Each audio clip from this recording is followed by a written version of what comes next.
Conocer los principales hitos históricos que llevaron a entender que la materia estaba compuesta universalmente por átomos y las propiedades que estos tenían es de crucial importancia para entender toda la ciencia. En este vídeo vamos a repasar toda la cronología del descubrimiento atómico desde que en la antigua Grecia surgió la misma idea de átomo hasta que los elementos químicos fueron clasificados en la tabla periódica de Mendeleev. Es cierto que a veces ver los conceptos científicos en perspectiva histórica no ayuda, puesto que solo con el tiempo se consigue destilar aquello que era cierto de aquello que en el propio momento del descubrimiento era confuso. La historia de la ciencia está llena de métodos imperfectos, callejones sin salida y normalmente se llega a los descubrimientos de una forma muy poco lógica. Pero precisamente por ello es también muy importante, en el caso del más importante descubrimiento de la ciencia, que podríamos perfectamente decir que es el átomo, ver cuáles son los métodos del desarrollo científico. Al decir que el descubrimiento atómico es probablemente el mayor de los descubrimientos científicos, no estamos en absoluto exagerando. En una célebre conferencia, el científico Richard Feynman dijo lo siguiente respondiendo a la pregunta de ¿cuál sería el descubrimiento científico más importante? Si en algún cataclismo se destruyeran todo el conocimiento científico y se transmitiera una sola frase a las siguientes generaciones de criaturas, ¿qué enunciado contendrá la mayor cantidad de información en pocas palabras?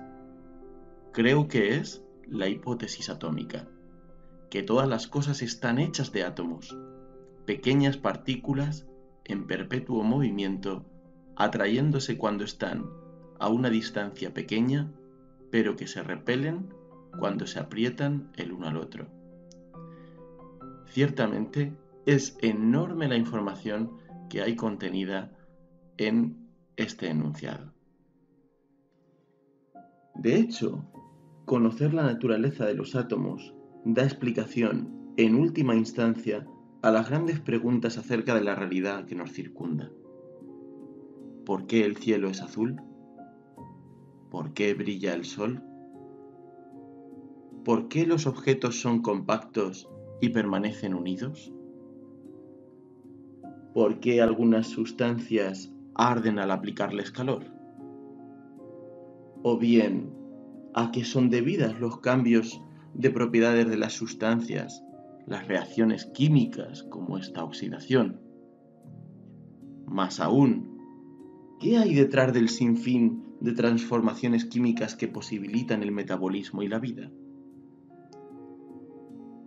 El concepto de átomo es ciertamente crucial. Entender que, a pesar de la enorme diversidad de la materia, toda ella está compuesta por unos pocos bloques básicos, iguales entre sí, o con pequeñas diferencias entre sí, como si se tratase de las piezas de un Lego o de un Minecraft. Según cómo se unan estos átomos entre sí, se pueden generar sustancias con propiedades completamente distintas y dar lugar a objetos o seres completamente distintos. Hoy día, los grandes avances científicos nos han permitido explorar el universo de lo más grande a lo más pequeño. Veamos cómo es la realidad cuando abandonamos la escala humana en la que nos movemos habitualmente. Aquí vemos, pasados un poco a cámara rápida, algunos fotogramas de la famosa película Powers of Ten. Nos estamos alejando de la Tierra, de modo que cada 3 segundos aproximadamente el cuadrado que aparece es unas 10 veces mayor. Vemos aquí los grandes lagos, Norteamérica, todo el planeta Tierra. Poco después aparece la órbita ficticia de la Luna. la propia órbita de la Tierra. Si seguimos alejándonos, vemos las órbitas de los planetas internos en torno al Sol, las órbitas de Júpiter, Saturno y los planetas más externos, todo el sistema solar. Aparecen estrellas de las constelaciones más típicas del firmamento y llegamos a un año luz, aproximadamente 10 a la 16 metros. Y nos acercamos al disco de la galaxia poblado de muchísimas estrellas y nebulosas. Estamos saliendo aproximadamente perpendicular a la galaxia y aquí podemos ver su forma espiral y los satélites, las nubes de Magallanes, algún cúmulo de galaxias que parecen estrellas ahora, el cúmulo de Virgo, y llegamos a los límites del universo observable. Ahora hagamos el viaje inverso. Veamos qué ocurre cuando tratamos de adentrarnos en lo más pequeño.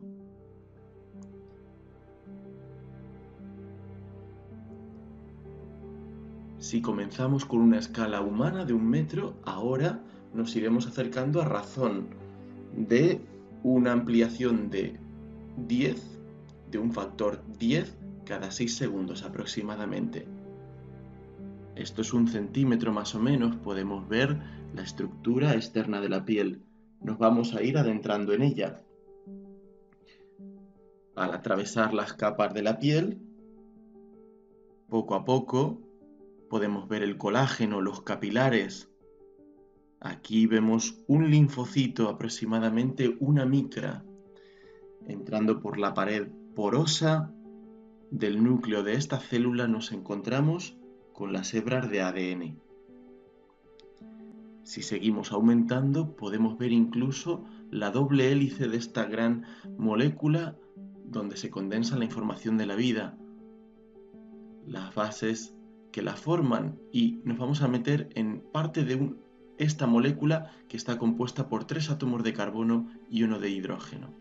Perdón, 3 de hidrógeno y 1 de carbono. Nos estamos metiendo en el interior del átomo de carbono. Aquí el propio concepto de ver, a 10 a la menos 10 metros, la escala atómica deja de ser el mismo. Hemos visto la nube electrónica y llegaríamos aproximadamente a 10 a la menos 15 metros a ver el núcleo de carbono, compuesto por 6 protones y 6 neutrones. Hay algo que llama la atención y es que tanto a escalas muy pequeñas, muy diminutas, como a escalas muy grandes, la materia está esencialmente vacía. Nos ha acompañado una gran oscuridad donde solo había vacío, aunque hoy día sabemos que el vacío está mucho más lleno de lo que parece.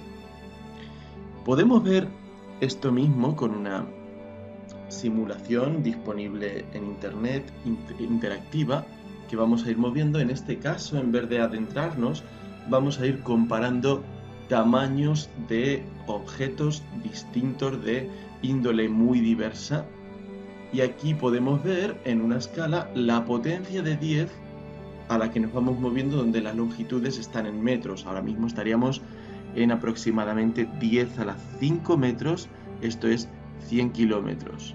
Podemos ver tamaños de países, de pequeños planetas, de las estrellas más pequeñas.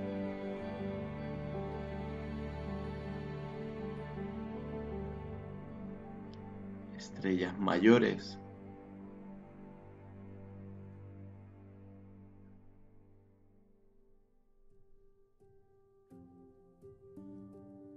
Nebulosas.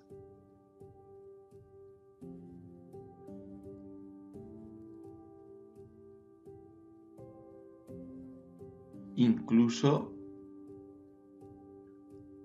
galaxias aproximadamente a 10 a la 20 metros. Y alejándonos más aún, llegamos como antes hasta los cúmulos grandes de galaxias y los confines del universo conocido. Ahora, si hacemos como antes el viaje inverso, podremos ver los órdenes de magnitud que tienen las cosas pequeñas. Es importante saber cómo de grandes son los objetos, los conceptos, las cosas con las que trabajamos para describir nuestra realidad. Si una persona tiene un orden de magnitud, de longitud de entre 1 y 2 metros, vamos a ir viendo cosas más pequeñas. Una hormiga, el ancho de un papel o de un pelo, las células más grandes, los corpúsculos que hay dentro de las células, bacterias, virus. Estamos viendo tamaños de décimas de micra ahora. Entramos a ver las moléculas mayores, incluso el mayor de los átomos, el átomo de cesio. En torno a un ángstrom, 10 a la menos 10 metros, vemos los átomos más pequeños, el de hidrógeno y el más pequeño de todos, el de helio.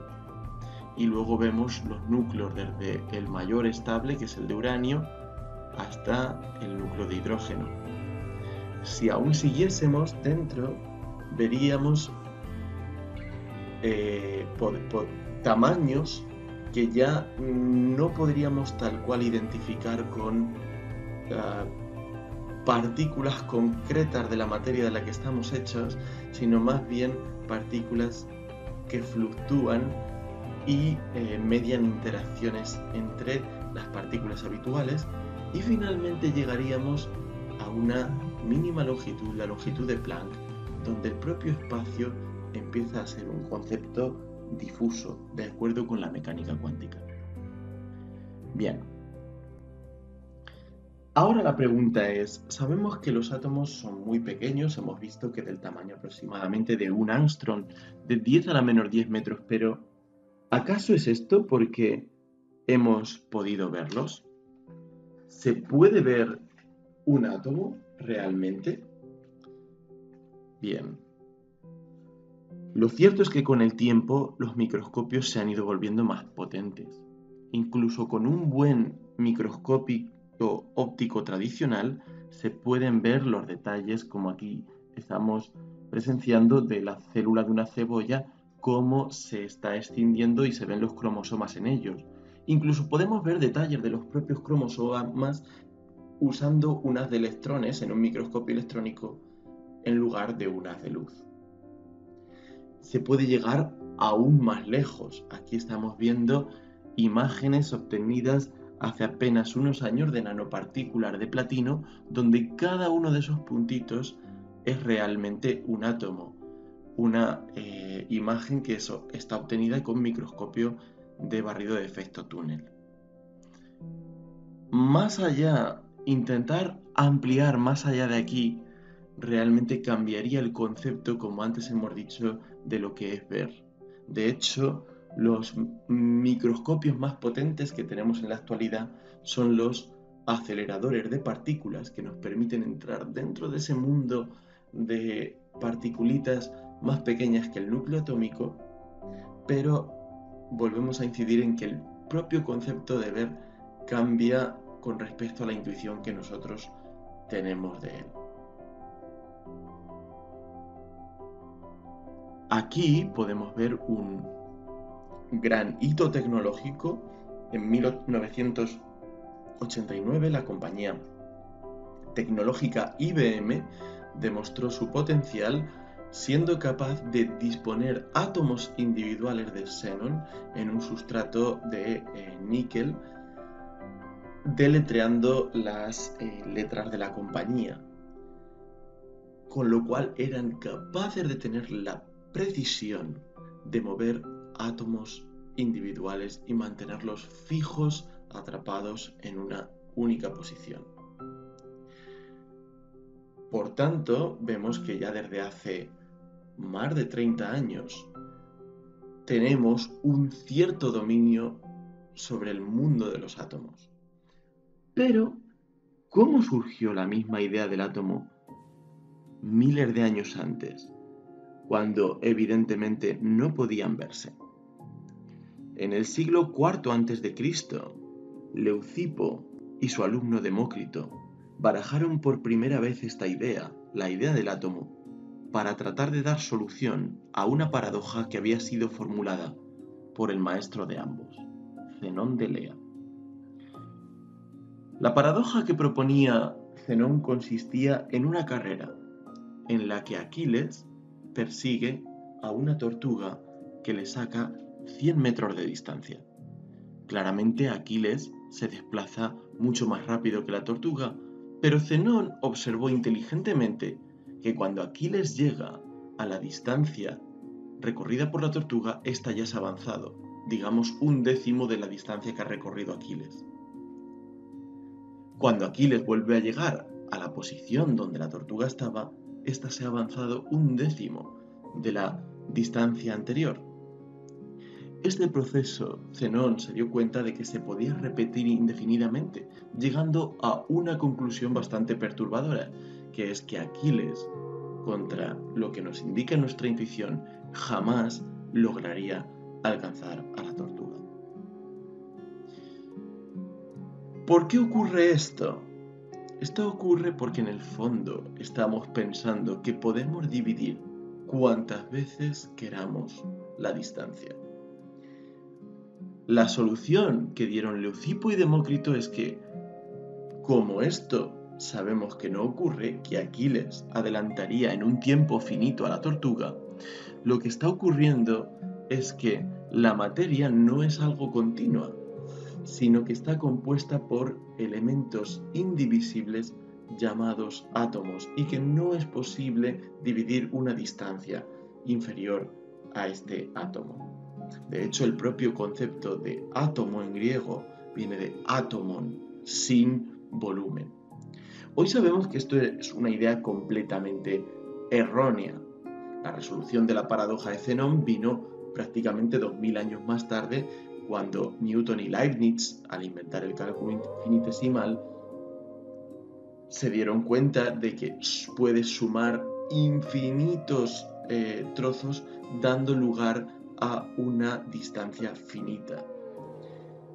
Pero, sin saber todas esas matemáticas, la idea de Leucipo y Demócrito ya tenía un gran valor científico. Cuestionaba por primera vez la infinita divisibilidad del espacio y de la materia. Los griegos aportaron además otra idea clave, aunque fuera clarísimamente errónea, y fue la idea de la universalidad de la materia, que toda la materia está compuesta por 4 principios básicos que les aportan propiedades distintas, y al combinarse dichos elementos en distintas proporciones dan lugar a las sustancias que conocemos. Dichos elementos, en la formulación de Empédocles, eran el fuego, la tierra, el agua y el aire.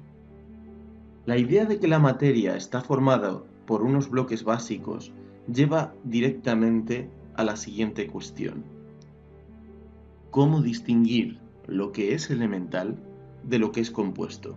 ¿Cómo saber cuáles son las partes básicas?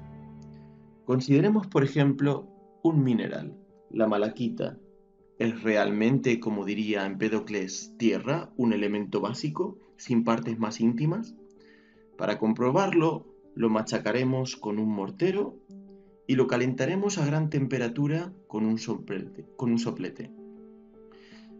Ya los hombres prehistóricos descubrieron que al hacerlo se obtenían unas escamas de un material rojizo que se podía doblar, con el que se podían hacer láminas, con el que podían hacer puntas para sus lanzas y otros objetos.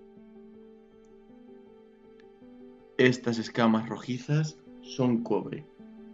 El cobre sí que es un elemento. El cobre no se puede descomponer, en contra de lo que pensaba Empédocles. Con los años, al desarrollarse la teoría atómica, diremos que un elemento es una sustancia formada por átomos iguales y un compuesto por átomos diferentes.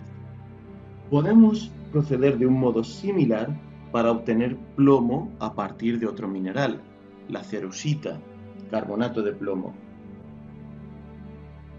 volvemos a calentarlo para descomponerlo térmicamente. El plomo tiene propiedades características como la densidad o la temperatura de fusión y ebullición o su brillo metálico, que son claramente distintas a las del compuesto del que procedía. Podemos observarlo aquí en estas bolitas con característico brillo metálico. En general, es extremadamente complicado encontrar en la naturaleza elementos libres como el cobre y el plomo, que no forma parte de otro compuesto. Aquí estamos tratando de triturar un hematites, óxido de hierro, y vamos a ver que en este caso no es nada fácil separar el hierro en él. Una manera en la que podríamos proceder es machacarlo de nuevo con un mortero e intentar separarlo por atracción magnética. Cuando pasamos el imán por encima del polvo de hematites, nos encontramos que no hemos conseguido separar el hierro en estado puro y sigue formando parte de ese óxido. Incluso con calor, como antes, no conseguiríamos separar el hierro. Hemos de ayudarnos de otros elementos como el carbono, que se une fácilmente al oxígeno que acompaña al hierro, liberando a este. Al calentar el hematites en un crisol de carbono, el carbono se combina con el oxígeno desprendiendo dióxido de carbono. Ahora sí, al pasar el imán, conseguimos que el hierro, que esta vez ya sí que está en estado puro, se pegue a él. De este modo, hemos conseguido, a partir del hematites de óxido de hierro, obtener hierro puro, que es el elemento. Un método particularmente potente para obtener elementos a partir de algunos compuestos es la electrólisis, o ruptura por electricidad. Al aplicar una corriente eléctrica mediante dos electrodos a un volumen de agua, observamos que surgen burbujas en torno a los electrodos. ¿Qué gases serán estos? En el polo positivo se obtiene un gas que aviva la llama de una astilla, el oxígeno. En el negativo se recoge otro gas, el hidrógeno, que reacciona con el oxígeno del aire para dar de nuevo agua y provocando una pequeña explosión. Si teníamos que dar energía eléctrica para partir las moléculas de agua en el hidrógeno y oxígeno que los constituyen, aquí se libera energía cuando oxígeno e hidrógeno se fusionan en el proceso inverso. Observamos además que se obtiene un volumen doble de hidrógeno que de oxígeno. El primero en proponer que el agua estaba compuesta por hidrógeno y oxígeno fue Dalton, pero se equivocó en las proporciones en que éstas intervenían. Hoy sabemos que una molécula de agua está compuesta por 2 átomos de hidrógeno y 1 de oxígeno. Del mismo modo que hemos hecho con el agua, podemos separar otras sustancias como el yoduro de zinc, disolviéndolo en agua. Ahora,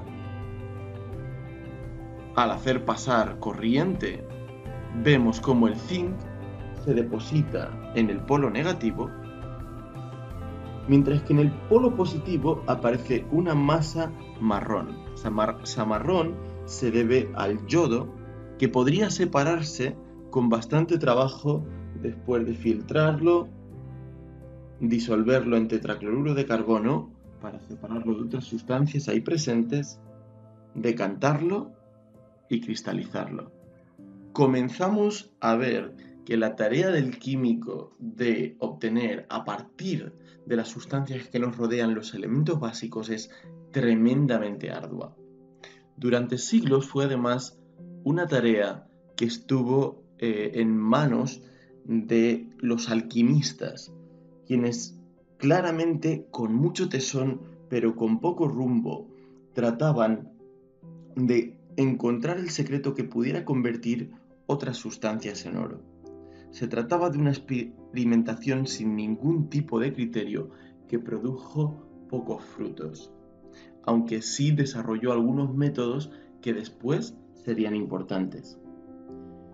Dentro de estos procedimientos rudimentarios, únicamente se descubrió un elemento, el arsénico, que San Alberto Magno consiguió aislar hacia 1250. Es el único descubrimiento de un elemento que se hizo durante la Edad Media. La explosión de nuevos elementos vendría después, sobre todo en los siglos XVIII y XIX.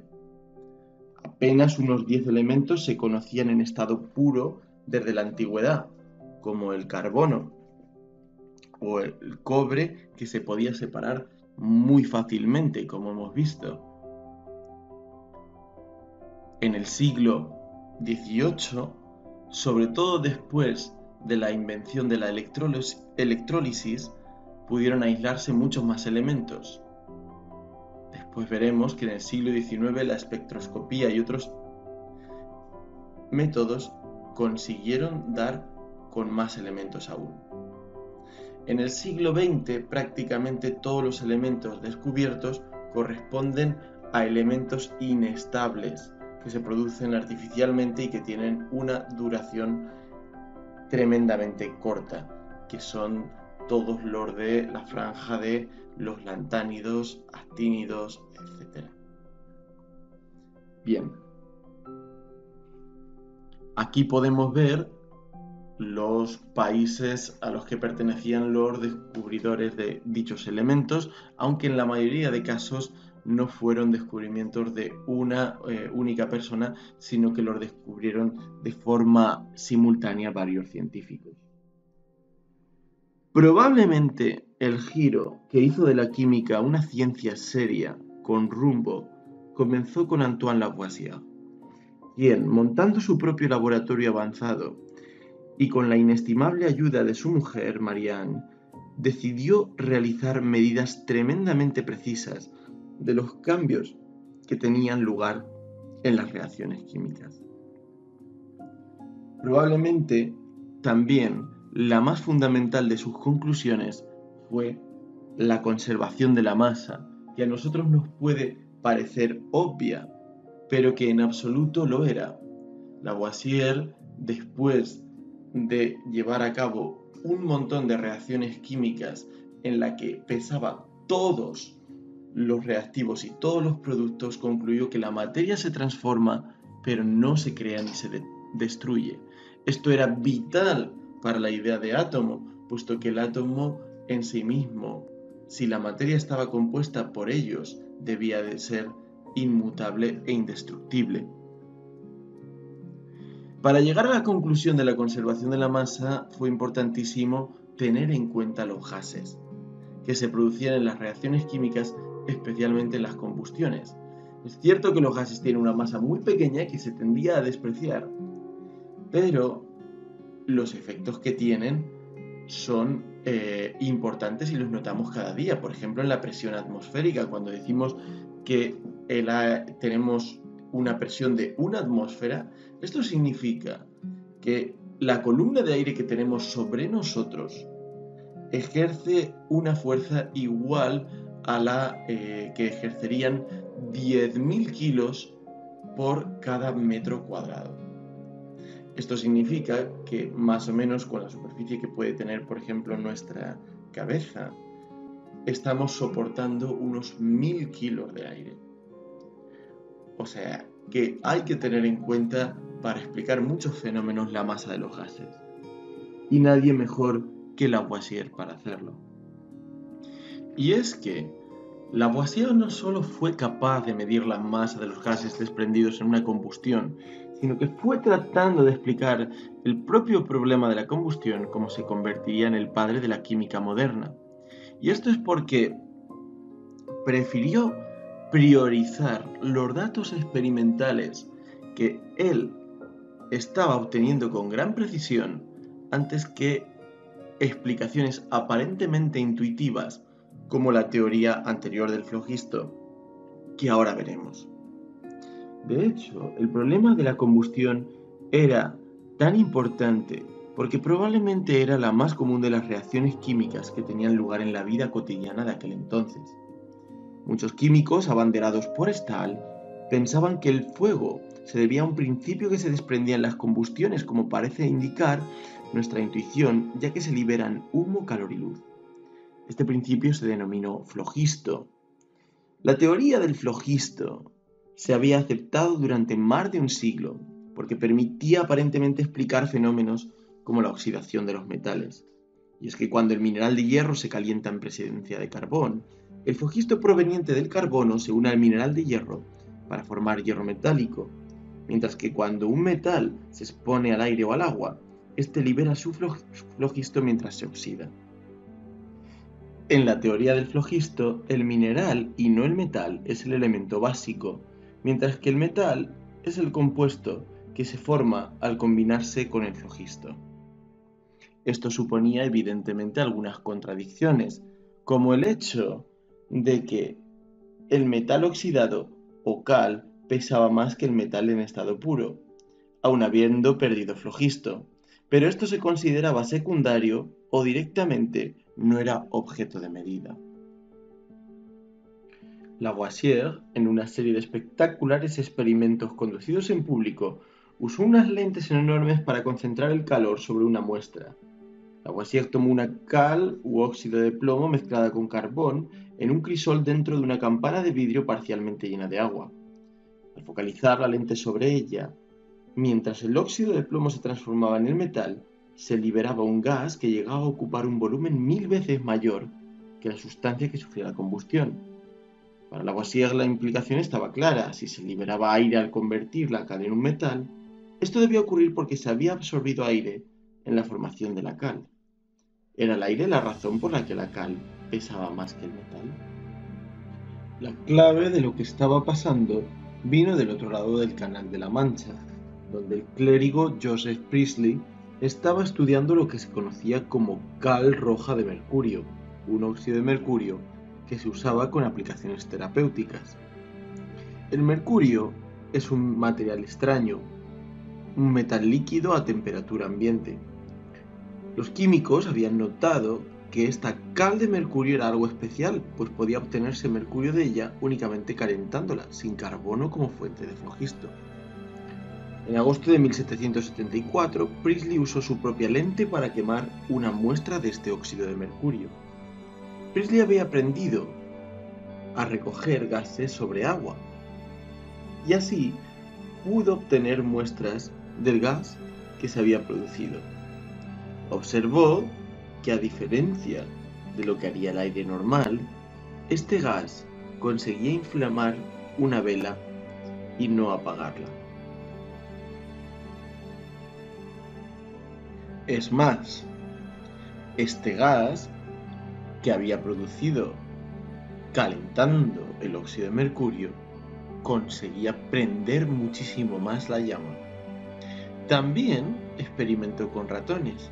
Vio que cuando los ponía en un recipiente con este gas, aguantaban mucho más que si hubieran estado en un recipiente con aire normal, hasta 4 veces más. Priestley acababa de descubrir el oxígeno, y poco más tarde Lavoisier sería capaz de explicar la combustión en términos de combinación con el oxígeno, y no de liberación de flogisto. Pocos años antes, Cavendish había identificado el hidrógeno que se liberaba al atacar con ácidos un metal. La identificación de estos elementos fundamentales iba a ser crucial para entender la naturaleza de los compuestos químicos. Tanto el oxígeno como el hidrógeno se identificarían pocos años más tarde de forma particularmente nítida a través del proceso de la electrólisis, como hemos visto antes. Apenas 2 semanas después del descubrimiento de Volta de la pila de la batería eléctrica, que estaba destinado a cambiar la química al poderle aplicar todos los métodos de la electricidad, se llevó ya a cabo la primera electrólisis del agua. La electrólisis, recordemos, es el proceso que separa los elementos de un compuesto por medio de la electricidad. En esta batalla por entender los elementos, la electrólisis resultaría ser un compañero particularmente poderoso.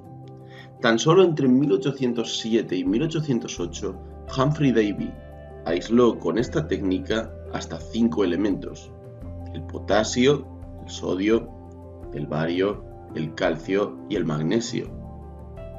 Recordemos que estos elementos se pueden recoger en los electrodos al aplicar una diferencia de potencial a un compuesto disuelto, por ejemplo, en agua. Recordemos cómo ocurre esto. Aquí estamos viendo un esquema de lo ocurrido cuando disolvemos sal común, cloruro de sodio, en agua y aplicamos una diferencia de potencial. El cloruro de sodio se escindirá en cloro y sodio. El sodio se va al electrodo negativo, el cloro se va al electrodo positivo, donde se desprende en forma de gas. La electrólisis tenía además una ventaja muy importante, y es que permitía hacer observaciones cuantitativas. Como hemos visto antes, por ejemplo, había permitido ver que la proporción en la que el agua se divide en hidrógeno y oxígeno es una relación de 2:1, lo cual permitiría finalmente obtener la composición en términos de átomos del agua. Al poder manipular nuevos elementos básicos y siguiendo el espíritu de Lavoisier de medir las masas de todos los participantes en las reacciones químicas, llegaron nuevos descubrimientos interesantes que culminarían con la reaparición en escena de la hipótesis atómica. Numerosos experimentos llevados a cabo por Proust, Berzelius, Richter y Dalton indicaban que los elementos se combinaban según la llamada ley de las proporciones definidas. Veamos aquí un ejemplo. Al hacer reaccionar plomo con azufre, Berzelius observó que 10 gramos de plomo siempre reaccionan con 1,56 gramos de azufre. Si ponemos en esta proporción un exceso de plomo, lo encontraremos como un sobrante al final de la reacción, o si ponemos un exceso de azufre, nos lo encontraremos como un sobrante al final de la reacción. Esto era muy importante porque indicaba que siempre los elementos se unían entre sí según unas cantidades que eran siempre las mismas. Vamos a ver aquí este experimento. Al unir plomo con azufre, con la ayuda de un crisol que calentaremos mucho, se produce sulfuro de plomo. Aquí podemos ver algunos estadios intermedios y aquí el proceso de la reacción. Y si nos fijamos al final, podemos ver como una vez que se ha producido el sulfuro de plomo, queda en forma de escamas oscuras, pero se pueden apreciar unas bolitas sobrantes de plomo, que se pueden separar bien entre sí y se pueden pesar para obtener esta observación de Berzelius. Dalton fue un paso más allá. Dalton consiguió ver que al combinarse dos elementos no siempre daban lugar al mismo tipo de compuesto. Aunque existen muchas dudas de cómo Dalton pudo conseguir llegar a estas observaciones, porque se trata de experimentos tremendamente difíciles, y probablemente él consiguió ajustar sus datos según el modelo atómico que ya tenía preconcebido, la idea que Dalton consiguió ver es que 1 gramo de carbono puede reaccionar o bien con 1,333 gramos de oxígeno, y en ese caso da 2,333 gramos de monóxido de carbono, o bien puede reaccionar con 2,666 gramos de oxígeno para dar 3,666 gramos de dióxido de carbono. Se trata de compuestos con propiedades claramente diferentes. El monóxido de carbono es un compuesto altamente tóxico que se produce cuando en una combustión hay poco oxígeno. En cambio, el dióxido de carbono es el gas que liberamos en nuestra respiración. La observación crucial es que la cantidad de carbono permanece fija y la proporción en la que se une con el oxígeno es de 2:1, ya que 2,666 es justo el doble de 1,333. Aquí ya hemos dibujado cuál es la explicación que hoy tenemos para ello, y es que la molécula de monóxido de carbono contiene un único átomo de oxígeno, mientras que la de dióxido de carbono contiene 2. Otro de los casos estudiados por Dalton, aunque se tiene poca idea de cómo fue capaz de obtener dichos datos, es el de los óxidos de nitrógeno. Al combinarse oxígeno y nitrógeno dan lugar hasta a 5 compuestos con propiedades bien definidas, comenzando por el óxido de nitrógeno 1 u óxido nitroso, que fue identificado por el propio Humphrey Davy como un gas con propiedades anestésicas, lo que fue denominado el gas de la risa. Podemos ver que para producir estos óxidos de forma aislada, si partimos, por ejemplo, de 28 gramos de nitrógeno, necesitaremos 16 gramos de oxígeno para poder producir 28 y 16, 44 gramos de óxido de nitrógeno 1. En cambio, para dar lugar a óxido de nitrógeno 2, necesitaremos combinar con 28 gramos de nitrógeno 32 de oxígeno, y así sucesivamente. Lo que Dalton observó es que estos números guardan una relación de números enteros. 32 es el doble de 16, 48 el triple de 16, y así sucesivamente. Esto para Dalton iba a tener una implicación muy clara. Otro ejemplo que suele aparecer en los libros de texto es el de los óxidos de cloro. El oxígeno con el cloro da lugar a hasta 4 compuestos con propiedades distintas. Este ejemplo claramente no pudo ser histórico porque el óxido de cloro 3, por ejemplo, se aisló de forma nítida ya bien entrado el siglo XX. Lo importante aquí es observar que cuando uno calcula la proporción en la que se combinan los elementos oxígeno y cloro, y uno se fija en estos cocientes, en el primer caso 16 gramos de oxígeno al dividirlo entre 71 gramos de cloro nos da que la proporción es de 0,225.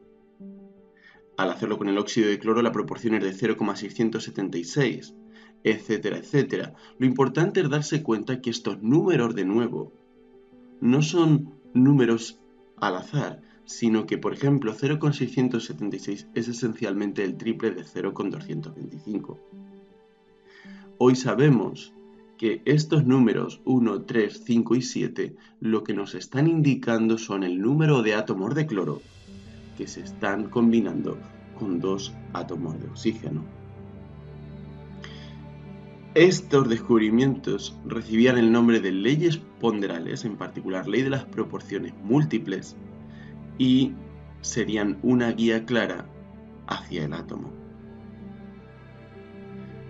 Un ejemplo del que más realistamente podríamos probablemente verificar experimentalmente esta ley de las proporciones múltiples es considerando los óxidos de cobre.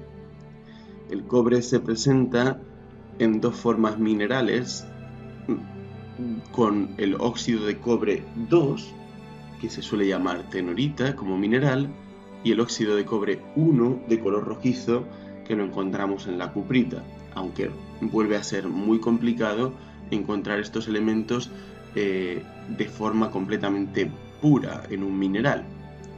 Si procediésemos, como hemos visto al principio, a obtener cobre por descomposición térmica, nos daríamos cuenta que las proporciones de cobre en el óxido de cobre 1 y el óxido de cobre 2 guardan una relación de números enteros.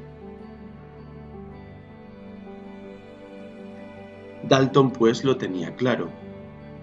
Él vio que lo que estaba ocurriendo es que los distintos elementos estaban, de algún modo, formados por pequeñas partículas indestructibles, los átomos, que se combinaban entre sí, evidentemente, según relaciones de números enteros, en las reacciones químicas. Aquí podemos ver cómo se formarían 3 óxidos de nitrógeno distintos. Dalton concluyó así que en las reacciones químicas, estos propios átomos de cada elemento no cambiaban, simplemente se reagrupaban. La razón precisa por la que los átomos se unían era desconocida. Para Dalton, estos átomos eran simplemente diminutas esferas. Ya por entonces circulaban algunas estimaciones del tamaño que podía tener uno de estos átomos. Esto podía ser estimado creando, por ejemplo, capas monomoleculares de ácido oleico sobre una superficie de agua, en un método que posteriormente refinaría la Muir. Dalton incluso usó su trabajo para deducir las masas de los átomos de los elementos, en términos de la masa del átomo más ligero, el del hidrógeno. Pero muchas de sus conclusiones fueron erróneas. Ello se debía a un error que posteriormente corregiría el químico italiano Amedeo Avogadro. Muchas sustancias gaseosas que Dalton había considerado monoatómicas eran en realidad diatómicas. Avogadro razonó que siendo los átomos y moléculas tan pequeños, el volumen de un gas no debe depender del gas en cuestión, sino únicamente del número de átomos o moléculas que hay dentro de él. Por tanto, volúmenes iguales de gases debían contener el mismo número de partículas. Y con ello llegaría a la conclusión de que gases como el hidrógeno y el oxígeno no estaban compuestos por un único átomo. Resumiendo, Dalton formuló una teoría atómica basada en los siguientes postulados.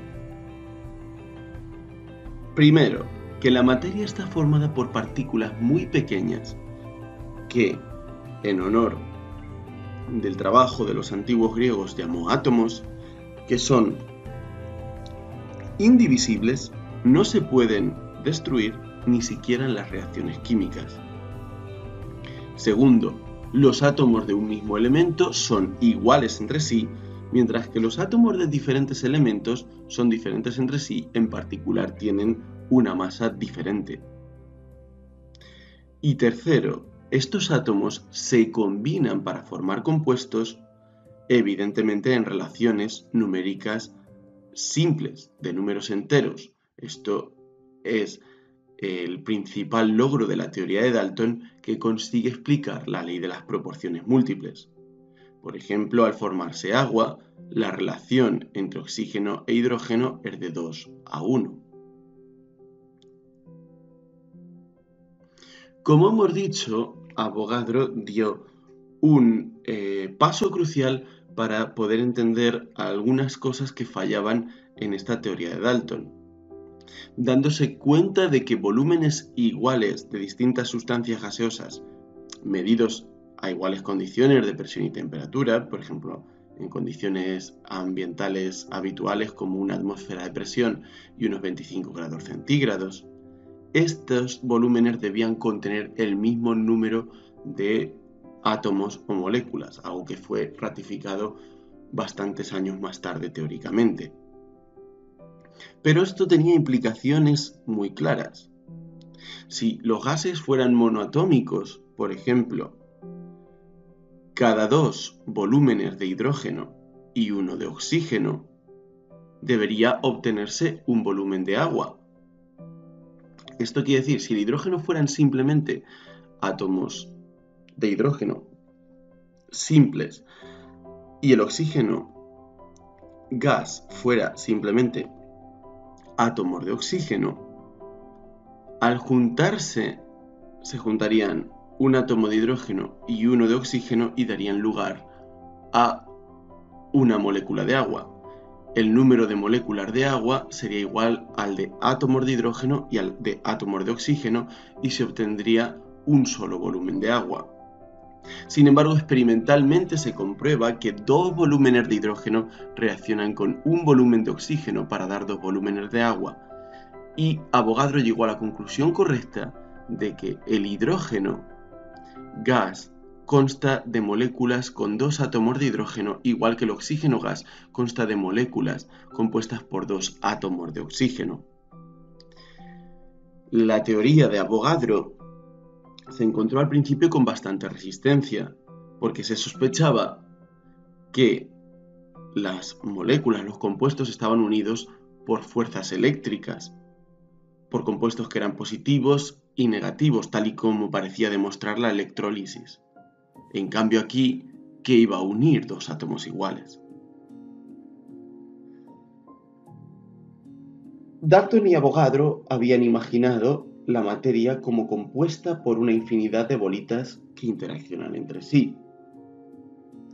La primera evidencia de que esto es así vino de un lugar inesperado. En 1827, el biólogo británico Robert Brown estaba estudiando el polen. Para estudiarlo, decidió pulverizarlo y disolverlo en agua para poderlo observar en el microscopio.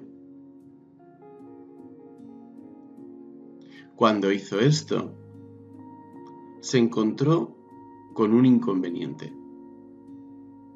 Las partículas de polen, al observarlas, estaban en un continuo movimiento que no podía de ningún modo evitar. Este comportamiento del polen resultaba no ser un fallo de Brown. En realidad era un comportamiento universal que encerraba algo muy profundo. Unos 75 años más tarde, Perrin, Einstein y von Smoluchowski entendieron que lo que Brown había visto en realidad era una evidencia indirecta del movimiento de los átomos, como podemos ver en esta simulación con pelotas puestas encima de un altavoz. Estas pequeñas pelotas, al hacer el altavoz vibrar, son capaces, por puro golpeteo aleatorio, de mover una partícula mayor, en este caso un globo, suspendida sobre ellas. La analogía es clara. Lo que estaba ocurriendo es que Brown, al observar este movimiento errático de partículas en suspensión, partículas en una disolución coloidal como polen sobre agua. Podríamos poner otros ejemplos, por ejemplo el cacao disuelto en leche, se observa particularmente bien el movimiento browniano con pequeñas partículas de grasa en una suspensión.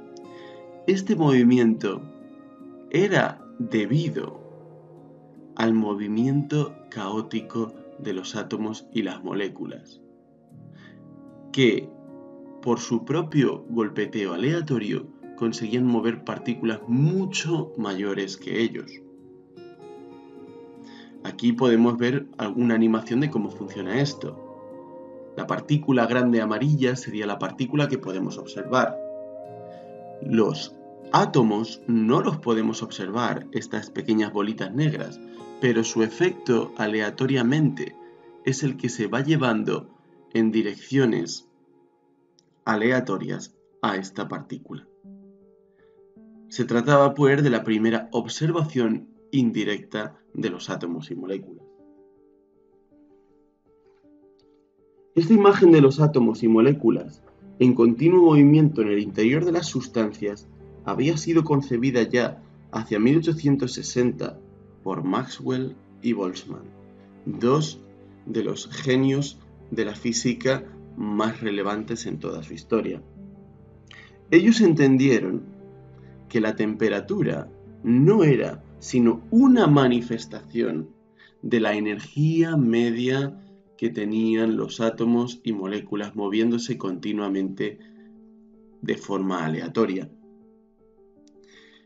En el caso, por ejemplo, de los gases, estas moléculas tenían mucha más libertad para moverse, mientras que en un sólido ocupaban posiciones mucho más rígidas entre sí debido a las interacciones entre ellos que acotaban sus movimientos.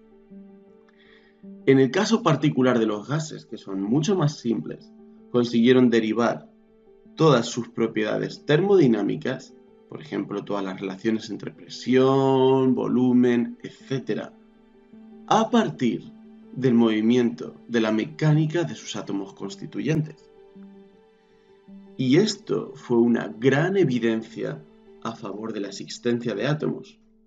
Tengamos en cuenta que incluso ahora, 70 años después de Dalton, para la gran mayoría de los científicos, los átomos no dejaban aún de ser una mera especulación carente de realidad en sí mismo. De hecho, Boltzmann recibió ataques durísimos contra su teoría atómica que en gran medida fueron los causantes de que acabara suicidándose. Sin embargo, las predicciones que hicieron estaban manifestando que los átomos, que habían nacido para explicar la naturaleza de la materia, explicaban también sus propiedades termodinámicas.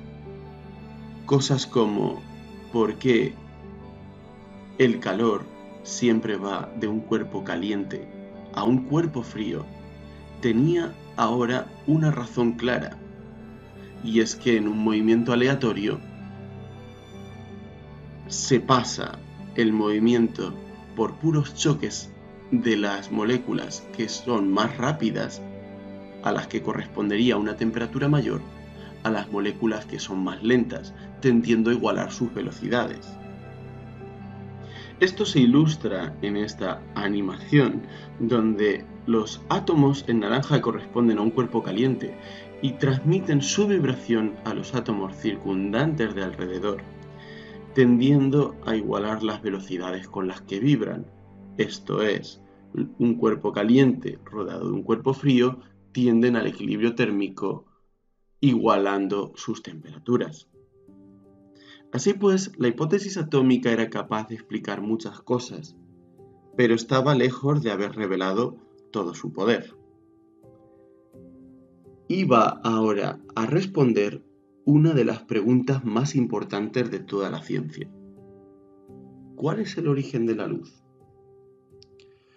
Uno de los fenómenos que desde pequeños nos sorprende de la luz es la formación del arco iris. En los días lluviosos británicos, Isaac Newton tuvo multitud de oportunidades para contemplarlo. Y un buen día le encontró su explicación. En 1704, Newton halló que un prisma de vidrio era capaz de descomponer la luz blanca en todos los colores del arco iris, algo que denominó espectro. Unos 110 años más tarde, esta técnica desarrollada por Newton iba a ser empleada por Joseph von Fraunhofer para estudiar cuidadosamente la luz proveniente del Sol. La descomposición de la luz blanca se produce porque esta en realidad está formada por todos los colores. Cada color corresponde a una radiación con una longitud de onda distinta. En el vacío todas estas longitudes de onda viajan juntas porque se desplazan a la misma velocidad, pero al atravesar un objeto material como un prisma, estas velocidades son distintas para la radiación roja con una longitud de onda mayor que para la longitud de onda del violeta, y esto hace que se separen entre sí los colores. Lo que Fraunhofer pudo ver es que en ese espectro de colores de la luz solar se apreciaban una multitud de rayas negras, indicando la ausencia de ciertas componentes de la luz correspondientes a determinadas longitudes de onda. Se sabía asimismo que al quemar una muestra de un elemento o de sus sales, esto da lugar a una llama de color característico. Conforme el número de elementos creció, este método dejó de ser útil para identificarlos. Sin embargo, en 1859, Robert Bunsen presentó a su colega Gustav Kirchhoff el quemador que había diseñado, que producía una llama particularmente limpia. Kirchhoff, en cuestión de semanas, le presentó a sí mismo un espectroscopio que había diseñado con un prisma y 2 telescopios. Lo que pudieron ver les dejó atónitos. Al observar la luz proveniente de los distintos elementos, se podía observar una serie de rayas brillantes, distintas para cada uno de ellos. De este modo, los propios Kirchhoff y Bunsen fueron capaces de identificar 2 nuevos elementos, el rubidio y el cesio, mientras que pocos años más tarde fueron identificados de la misma forma el indio y el talio. El poder de la llamada espectroscopía no se quedó ahí. Durante un eclipse de sol en 1868, un equipo dirigido por Georges Rayet identificó un nuevo elemento en la corona solar, el helio. Gracias a las técnicas espectroscópicas, estaban comenzando a identificarse una plétora de nuevos elementos.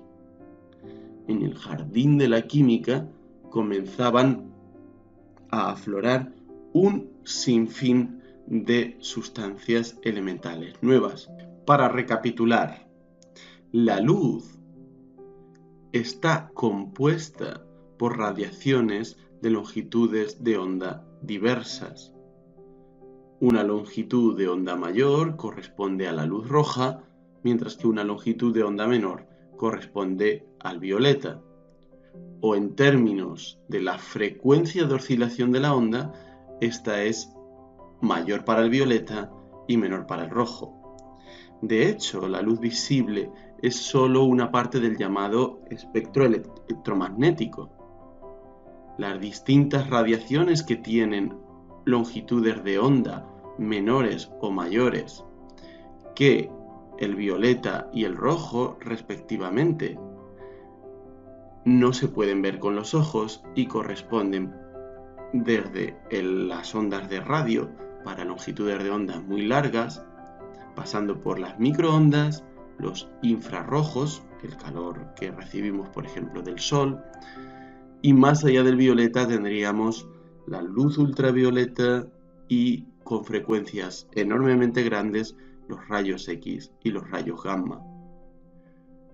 Todo esto provenía, como Maxwell mismo demostró, de la oscilación de campos eléctricos y magnéticos. Al hacer atravesar, pues, la luz blanca por un prisma, conseguíamos descomponerla en todo un espectro continuo con todo el arco iris. En cambio, lo que se observó es que cuando en lugar de luz blanca se usaba un tubo fluorescente que contenía el vapor de un único elemento, no se obtenía todo el arco iris, sino únicamente una proyección de unas cuantas rayas espectrales correspondientes a unas longitudes de onda bien definidas. Esto es lo que se conoce como un espectro de emisión. Al excitar por calentamiento o por descarga eléctrica átomos de un vapor de un cierto gas en un tubo de vacío, se emite luz y esta luz se descompone en unas líneas concretas luminosas, que es lo que se llaman líneas espectrales del elemento. En cambio, si se hace atravesar luz blanca por un tubo que contenga el mismo gas de antes, solo que ahora no excitado, con una temperatura baja, y se hace pasar la luz que ha atravesado el gas a través de un prisma, lo que se observa en la pantalla detectora es todo el arco iris menos ciertas frecuencias que aparecen como rayas negras y que coinciden con las longitudes de onda que tenía el mismo gas excitado en el espectro de emisión. De hecho, lo que Fraunhofer había observado era la absorción de ciertas longitudes de onda por gas relativamente frío en la superficie solar. La gran idea de todo esto es que estos espectros de emisión y de absorción eran diferentes para cada elemento, formaban una especie de código de barras identificativo que permitía distinguir a los elementos entre sí. Cuando se analizaban como elementos, daban un espectro nítido, pero cuando se analizaban como compuestos, en los compuestos se podían ver las rayas espectrales más típicas asociadas a los elementos que los componían. Viendo aquí los espectros del helio, neón y argón, podemos ver que la complejidad que tienen es muy distinta. Algo que estaba ocurriendo aquí es que conforme el átomo tenía una masa atómica mayor, por lo general su espectro era más complicado. En el fondo esto nos estaba dando una información valiosísima de cómo es el interior de los átomos, algo que por aquel entonces nadie había imaginado que era una pregunta con sentido. Más aún, en 1885, un profesor de instituto suizo, Johann Balmer, descubrió que en esos espectros había mucho más que un código de barras. Al estudiar las líneas de emisión del espectro de hidrógeno, el más sencillo de los espectros, consiguió una fórmula que ajustaba bien la posición para las longitudes de onda de esas rayas espectrales en términos de una constante y una relación sencilla de números enteros. El sueco Rydberg consiguió extender esta fórmula para explicar otras rayas espectrales que se habían descubierto en el infrarrojo y en el ultravioleta. La fórmula era tremendamente sencilla y conseguí identificar perfectamente la posición de estas rayas espectrales. ¿Qué era lo que nos quería decir? Claramente no se trataba de una mera coincidencia. Sin embargo, entender el porqué de esta fórmula todavía llevaría unos 30 años. La siguiente información crucial para entender los átomos sería fruto de intentar poner orden, como hemos visto antes, de intentar clasificar los elementos que, como antes hemos visto, comenzaban a aflorar en grandes cantidades. Y a la hora de clasificar los elementos era necesario encontrar elementos que fueran afines entre sí, a los que se pudiera asignar patrones comunes. Un grupo de elementos con características comunes son los llamados metales alcalinos: litio, sodio, potasio, rubidio y cesio. Todos ellos son metales blandos que se pueden cortar con un cuchillo. Al contacto con el aire, estos elementos quedan rápidamente cubiertos por compuestos que se forman en la superficie. Esto, por ejemplo, es litio. El lustre metálico se pierde rápidamente. El sodio se guarda en aceite mineral para evitar que reaccione con el aire. Podemos ver que la corrosión ocurre aún más rápido que en el litio. Durante unos instantes nos muestra su brillo metálico que rápidamente se pierde. En el potasio, la corrosión es tan rápida que cuesta llegar a ver el brillo metálico. Conforme bajamos en el grupo, esta tendencia se agudiza. Veamos ahora la reacción de estos metales con el agua. Litio, sodio Todos los metales alcalinos reaccionan del mismo modo en agua, de forma violenta, con una reacción profundamente exotérmica. Acabamos de ver el litio, ahora estamos viendo el sodio. Gradualmente, conforme descendamos en este grupo, esta reacción irá siendo mucho más violenta.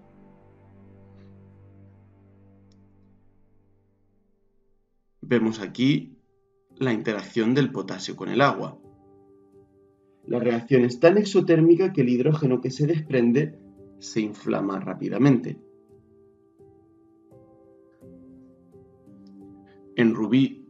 Al interaccionar el rubidio con el agua, necesitamos usar una pantalla protectora.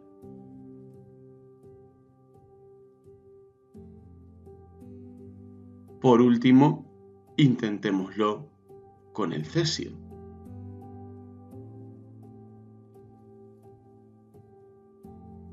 El resultado es tremendamente evidente.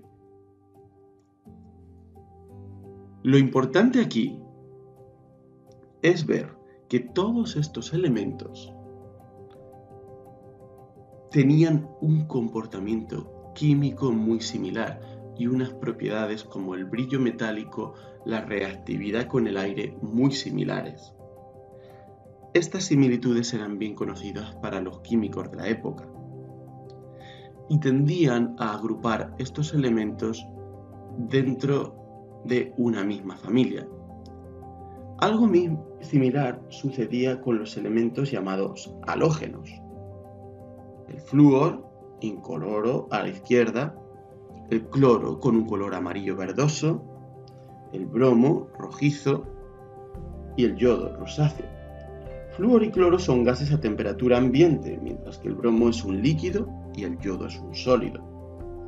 En cualquier caso, el bromo y el yodo son también bastante volátiles, como se puede ver en los vapores que desprenden. Todos los halógenos están formados por moléculas diatómicas. El flúor está compuesto por moléculas de 2 átomos de flúor. El cloro, igualmente, compuesto por moléculas con 2 átomos de cloro, etc.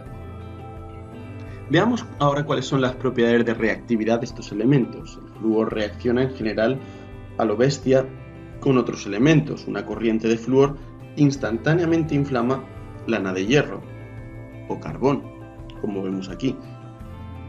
Con el hidrógeno del globo vemos cómo reacciona rápidamente y provoca una explosión. Esto se puede ver mejor a cámara lenta. Veamos ahora la reacción del hidrógeno con el cloro. Al reaccionar con hidrógeno, todos los halógenos forman gases que son muy solubles en agua. En este caso se está formando cloruro de hidrógeno.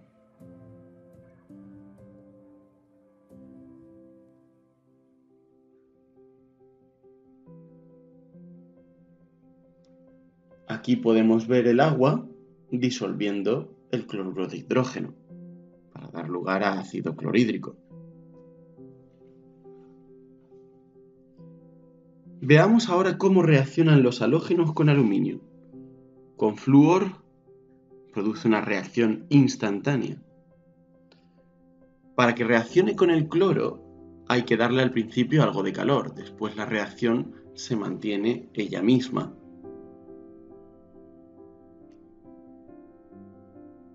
Con bromo la reacción cuesta un poco al principio, pero después se mantiene dando lugar a una gran nube de vapores, donde se desprende triyoduro de aluminio.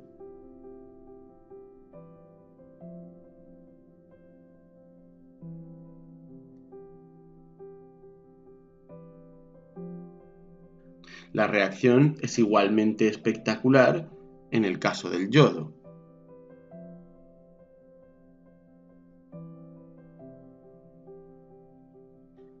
En todos estos casos, los elementos halógenos se están combinando con el aluminio en relación de 3 átomos de halógeno con uno de aluminio. Están usando la misma valencia química. Esto denota que tienen propiedades de combinación muy similares entre sí.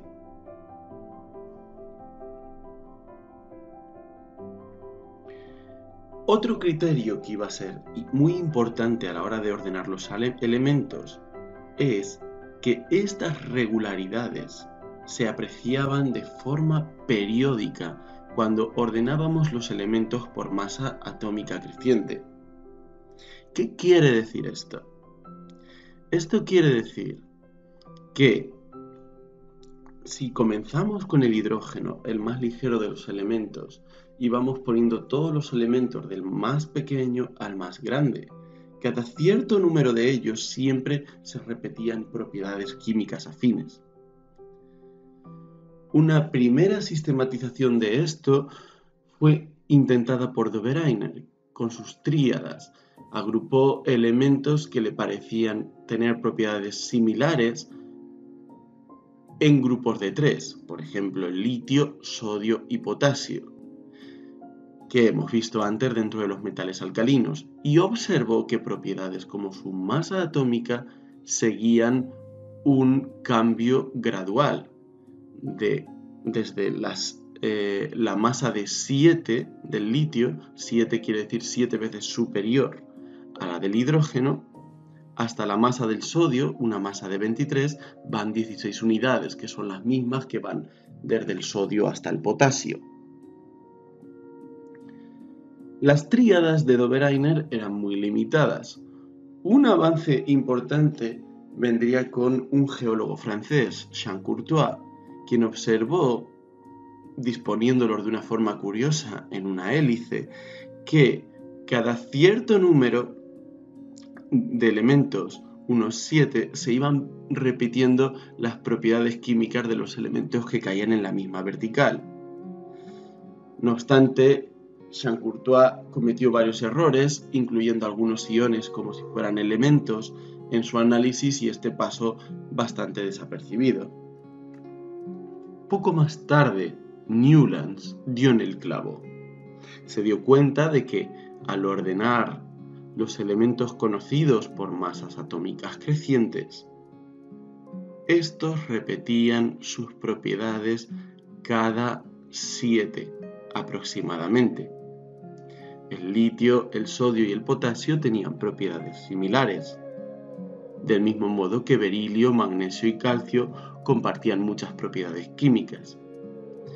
Sin embargo, el número de elementos con los que contaba Newlands para esta clasificación era muy limitado y sus colegas de la Royal Society ridiculizaron su idea. Por tanto Jean Courtois, con su curiosa clasificación en espiral, como Newlands, quien tuvo la idea de clasificarlos en grupos de 7, lo que él veía como una armonía similar a la de las notas musicales, estaban llegando a la idea de que al ordenar los elementos por masa atómica creciente, se llegaban a patrones regulares, algo que otros científicos en toda Europa estaban descubriendo. Sin embargo, el paso crucial llegaría de otro lugar.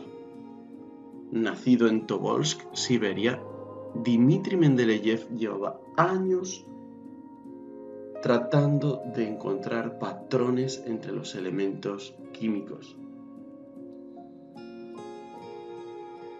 Lo que hizo que el enfoque de Mendeleev tuviera éxito y publicara una tabla periódica con algunos cambios similar a la que tenemos actualmente, es que Mendeleev realmente creyó que había descubierto con esta periodicidad una propiedad fundamental y sorteó así algunas indicaciones que parecían apuntar en dirección contraria.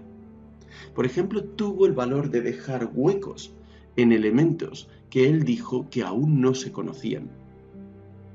Es más, se saltó el criterio de masa atómica creciente en elementos como el teluro y el yodo. El teluro tiene una masa atómica ligeramente mayor que la del yodo, pero él cambió su orden para que el teluro cayese en el grupo del oxígeno, el azufre y el selenio, con quienes compartía propiedades químicas, y el yodo cayese en el grupo de los halógenos. Años más tarde, Moseley, en su estudio con espectroscopía de rayos X, descubriría que el verdadero orden de la tabla periódica no debía estar en la masa atómica, sino en el número atómico, dando la razón a esta inversión del orden que había propuesto Mendeleev. En su osadía, Mendeleev decidió proponer propiedades químicas infiriéndolas a partir de las de los elementos similares para estos elementos que aún quedaban por descubrir.